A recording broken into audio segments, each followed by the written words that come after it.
呢個係關西地鐵，日本時間夜晚10:45，地鐵上人流比較少，晚上非繁忙時間要等大約20分鐘先開車。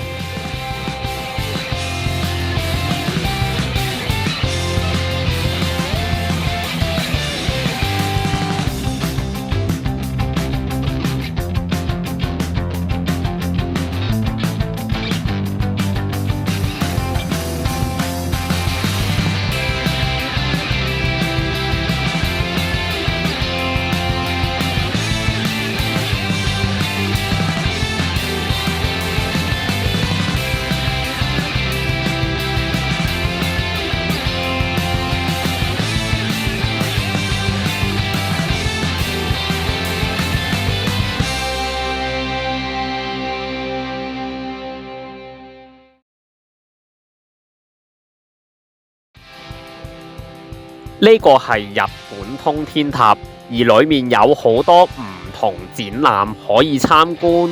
如果喺展望台使用望遠鏡，就要俾錢先可以用到。